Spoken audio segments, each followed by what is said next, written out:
कहानी की शुरुआत दो बहनों को दिखाते हुए होती है, जिसमें बड़ी बहन का नाम जिल होता है और छोटी बहन का नाम इजाबेल। वे दोनों एक दूसरे से बहुत ज्यादा प्यार करती थी और अपनी सारी बातें और अपने सारे सीक्रेट्स एक दूसरे के साथ शेयर करती है। दोनों बहनें अपने पेरेंट्स के साथ ऑस्टिन नाम की एक सिटी में रहती थी और इन चारों की बहुत प्यारी एक हैप्पी फैमिली होती है। और जिल की बहन इजाबेल को बचपन से ही सिस्टिक फाइब्रोसिस नाम की एक गंभीर बीमारी थी, जिसके चलते वो कभी भी स्कूल या कॉलेज नहीं जा पाएगी।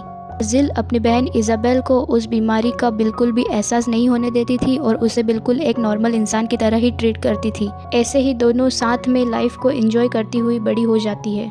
जिल, जिसका सपना होता है एक टॉप लेवल बेकर शेफ बनने का, जिसे पूरा करने के लिए वो अपनी फैमिली से दूर सैन फ्रांसिस्को नाम की एक सिटी में शिफ्ट हो जाती है, जहाँ वो एक खड़ूस शेफ के अंडर में जॉब भी करती थी। पर उस रेस्टोरेंट में जिल का काम बस एक तरीके के फल से बीजों को अलग करने का था और उसके अलावा कुछ भी नहीं। वो खड़ूस शेफ उसे बहुत कम सैलरी देता था और उसे बहुत सारी उल्टी सीधी बातें भी सुननी पड़ती थी वहाँ। फिर जिल एक डेट पर जाती है, जहाँ जो लड़का आया था ना, उसकी बातें जिल को बहुत अटपटी और अजीब सी लगती है। उसकी एक आंख लाल हो रखी थी और अजीब सी दिख रही थी। डेट से आते समय ये सारी डेट वाली बातें जिल अपनी बहन इजाबेल को बताती है और बहुत ही फनी वे में वो बताती है। ऐसे ही रेस्टोरेंट में काम करते हुए दिन बीतते जा रहे थे, पर ऐसा एक भी दिन नहीं था जब जिल और इजाबेल दोनों ने बात ना की हो। वो हर इंसिडेंट, चाहे छोटा हो या बड़ा हो, जिल अपनी बहन इजाबेल के साथ शेयर करती थी वॉइस मेल्स के थ्रू, और इजाबेल उसे रिप्लाई करती थी। ऐसे ही न्यू ईयर आ जाता है, जहाँ जिल फिर से एक लड़की के साथ डेट पर जाती है और वहाँ जिल को मोम का कॉल आता है और वो उसे फ़ौरन घर बुला रही थी। जिल घर आती है और यहाँ उसे पता लगता है कि इजाबेल अब इस दुनिया में नहीं रही।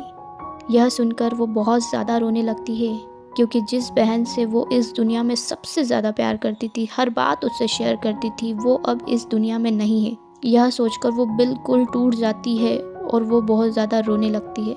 फिर हम इजाबेल की फ्यूनरल सेरेमनी को देखते हैं, जहाँ जिल अपनी बहन इजाबेल के लिए एक बहुत अच्छी स्पीच देती है, जहाँ जिल बहुत ज़्यादा इमोशनल हो जाती है। जिल वापस सैन फ्रांसिस्को सिटी लौट आती है, पर काम में उसका बिल्कुल भी मन नहीं करता, क्योंकि उसे हर पल हर समय अपनी बहन इजाबेल की याद आ रही थी। वो बार बार अपनी बहन इजाबेल के भेजे हुए वॉइस मेल को सुनती है और खुश होती है, क्योंकि उसमें इजाबेल की आवाज़ थी। एक दिन जिल को अपनी बहन इजाबेल की बहुत ज़्यादा याद आ रही थी। वह बहुत ज़्यादा ड्रिंक करती है और अपनी बहन के पुराने नंबर पर वॉइस मेल करती है और सारे दिन की बातें शेयर करती है, वैसे ही जैसे वो पहले किया करती थी। पर उसे पता था कि अब कोई भी रिप्लाई नहीं आने वाला। पर क्योंकि इजाबेल जो अब इस दुनिया में नहीं रही, उसका नंबर टेलीकॉम कंपनी ने किसी और आदमी के नाम पर रजिस्टर्ड कर दिया था और इस बात का जिल को बिल्कुल भी अंदाज़ा नहीं था। फिर हम देखते हैं विस नाम के आदमी को, जिसे अपनी कंपनी की ओर से एक फ़ोन मिला था, जिसमें वही इजाबेल का पुराना नंबर था। उससे जिल के सारे वॉइसमेल मिलते हैं और वो उन्हें सुनता है। विस, जो जिल की ही सिटी ऑस्टिन से था, वो अपने दोस्तों को भी यह बात बताता है कि उसे एक लड़की के वॉइसमेल्स मिल रहे हैं। उसके दोस्त उसे सजेस्ट करते हैं कि तुम्हें वो वॉइसमेल नहीं सुनना चाहिए और उसे बता देना चाहिए कि वो नंबर अब तुम्हारे पास आ गया है। विस जिल को यह बताना चाह रहा था और वो बहुत ज़्यादा कोशिश भी करता है कि वह नंबर अब उसके पास है, पर हमेशा कुछ न कुछ कारण से वह बता ही नहीं पाता था। ऐसे ही विस को वॉइसमेल के थ्रू जिल की लाइफ के बारे में सब कुछ पता लगने लगा और विस जिल के प्यार में पड़ गया। अब वो जिल से मिलना चाहता था, उससे बात करना चाहता था और इसका मौका भी उसे मिल जाता है एक पॉडकास्ट के थ्रू, जहाँ जिल भी आने वाली थी। विस जिल से मिलता है और उसे सैन फ्रांसिस्को साथ घूमने के लिए कहता है। पहले तो जिल मना कर देती है, फिर विस उसे टाकोस खाने चलने के लिए पूछता है। यह सुनकर जिल को अपनी बहन की याद आ जाती है, क्योंकि उसे भी टाकोस बहुत ज़्यादा पसंद थे। तो फिर जिल मान जाती है साथ टाकोस खाने के लिए और फिर वो सैन फ्रांसिस्को घूमने के लिए भी हाँ कर देती है। फिर वो सैन फ्रांसिस्को साथ घूमने के लिए निकल जाते हैं। यहीं से उनकी अच्छी दोस्ती भी हो जाती है। इसी बीच विस जिल को बताने की बहुत कोशिश करता है कि उसने वॉइसमेल सुने हैं, इजाबेल के पुराने नंबर उसके पास है, पर वो नाकामयाब रहता है। सैन फ्रांसिस्को सिटी घूमने के दौरान जिल को भी विस से प्यार हो जाता है। फिर विस जिल को अपने फ्रेंड की शादी में आने के लिए इनवाइट करता है। फिर हमें विस के फ्रेंड की वेडिंग दिखाई जाती है, जहाँ जिल भी आती है। दोनों ही वेडिंग में बहुत ज़्यादा एंजॉय करते हैं। इसी बीच जिल को ठंड ना लगे इसके लिए विस जिल को अपना जैकेट देता है जिसमें वही ऑफिस वाला फ़ोन भी होता है जिसमें इज़ाबेल का ओल्ड नंबर था। जिल विस के साथ बहुत खुश थी और वह बाहर जाकर अपनी बहन के ओल्ड नंबर पर कॉल करती है यह सारी बातें बताने के लिए, पर क्योंकि वो फ़ोन उस जैकेट में ही था तो जिल को वो फ़ोन मिल जाता है और उसे सब कुछ समझ आ जाता है कि विस ने सारे वॉइसमेल सुने हैं और उसे उसकी लाइफ के बारे में पहले से ही सब कुछ पता था। जिल बहुत ज़्यादा टूट जाती है, बहुत ज़्यादा गुस्सा करती है और वहाँ से वो चली जाती है। विस उसे समझाने की बहुत ज़्यादा कोशिश करता है पर वो बिल्कुल भी नहीं मानती और वो वहाँ सब कुछ छोड़कर चली जाती है। फिर वो सैन फ्रांसिस्को सिटी फिर से लौट आती है अपनी जॉब के लिए। एक मॉर्निंग जब वो उठती है तो देखती है कि इज़ाबेल के वो सारे वॉइसमेल जिसमें इज़ाबेल की आवाज़ थी वो डिलीट हो गए हैं। यह देखकर वो बहुत ज़्यादा टूट जाती है और रोने लगती है क्योंकि ये आखिरी निशानी थी इज़ाबेल की उसकी आवाज़ की, जो कि अब वो भी नहीं रही। फिर जिल अपनी जॉब पर जाती है जहाँ वो खड़ूस शेफ सभी वर्कर को एक तरीके की डिश बनाने के लिए बोलता है, पर जिल का एक सीनियर शेफ जो बहुत बुरी डिश बनाता है वो खड़ूस शेफ उसे पास कर देता है और जिल जिसने बहुत अच्छी डिश बनाई थी उसे फेल कर देता है।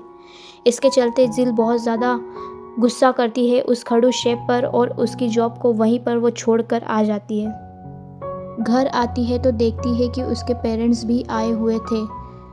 वो जिल को इज़ाबेल की कुछ निशानियाँ देने के लिए आए थे जिसमें इज़ाबेल की कॉलेज फंडिंग भी थी। पहले तो जिल उन पैसों को लेने से मना कर देती है पर पेरेंट्स उसे कहते हैं कि इज़ाबेल की यही आखिरी इच्छा थी कि उसकी स्कॉलरशिप तुम्हें मिले। यह सुनकर जिल अपनी बहन इज़ाबेल की कॉलेज फंडिंग को रख लेती है और अपना खुद का डिज़र्ट फूड ट्रक स्टार्ट करती है। कुछ ही समय में जिल के साथ जो पहले रेस्टोरेंट में वर्क करती थी एक वहाँ की एम्प्लॉय भी आ जाती है और जिल के साथ काम करने लगती है और दोनों ही ट्रक बहुत अच्छे से चलाते हैं और बहुत ज़्यादा अच्छी कमाई हो रही थी। ऐसे ही समय बीतता जाता है और न्यू ईयर का टाइम आ जाता है। न्यू ईयर पर जिल अपने पेरेंट्स से मिलने के लिए अपने होम टाउन ऑस्टिन आती है। इधर हम विस को भी देखते हैं जिसे बहुत पछतावा था कि उसने जिल के साथ गलत किया है। विस की फ्रेंड उसे बताती है कि जिल अभी ऑस्टिन आई हुई है और ये भी बोलती है कि जो भी इज़ाबेल के मैसेजेस थे ना वो अभी उसके डिलीट हो गए जिससे वो बहुत ज़्यादा परेशान है। ये सुनकर विश अपने हैकर दोस्त के पास जाता है और इज़ाबेल के सारे वॉइसमेल फिर से रिस्टोर करने के लिए बोलता है। सीन शिफ्ट होता है और हमें न्यू ईयर का दिन दिखाया जाता है जहां विस के दोस्त उसे पार्टी करने चलने के लिए फोर्स करते हैं पर विस का तो बिल्कुल भी मन नहीं था कहीं जाने का। इधर जिल को भी जो इज़ाबेल के वॉइसमेल्स डिलीट हो गए थे वो फिर से मिल जाते हैं और वो इन्हें पाकर बहुत ज़्यादा खुश हो जाती है। इधर विस का उतरा हुआ चेहरा देखकर उसके दोस्त उसे जिल से मिलने के लिए बोलते हैं और अपनी सारी फीलिंग सच्चे मन से एक्सप्रेस करने के लिए बोलते हैं। यह सुनते ही विस जिल को मिलने के लिए निकल जाता है। वो विस को हर जगह ढूंढता है पर वो कहीं नहीं मिलती। फिर विस को जिल का फेवरेट रेस्टोरेंट याद आता है जहां वो और उसकी सिस्टर बैठकर टाकोस खाया करते थे। विस वहां ढूंढने जाता है तो इज़ाबेल उसे मिल जाती है। वो वहीं बैठकर टाकोस खा रही थी। वहां जाकर विस जिल के सामने अपनी सारी फीलिंग्स को एक्सप्रेस कर देता है। जिल भी मान जाती है। सीन शिफ्ट होता है और हमें कुछ समय बाद वाला सीन दिखाया जाता है जहां जिल और विस दोनों सैन फ्रांसिस्को सिटी में रहते हैं और जिल अपना फूड ट्रक चलाती है। ऐसे ही दोनों अपनी लाइफ को एंजॉय करते हुए और बहुत खुश होते हैं और यहीं पर एक प्यारे से मैसेज के साथ इस प्यारी सी मूवी की हैप्पी एंडिंग हो जाती है। ये मूवी हमें सिखाती है कि हमें हमारा रिलेशनशिप अगर अच्छे से चलाना है तो हमें हमारे पार्टनर को बिल्कुल सच सच बताना होगा हर चीज़ के बारे में, क्योंकि झूठ की बुनियाद पर कोई भी रिश्ता नहीं चलता।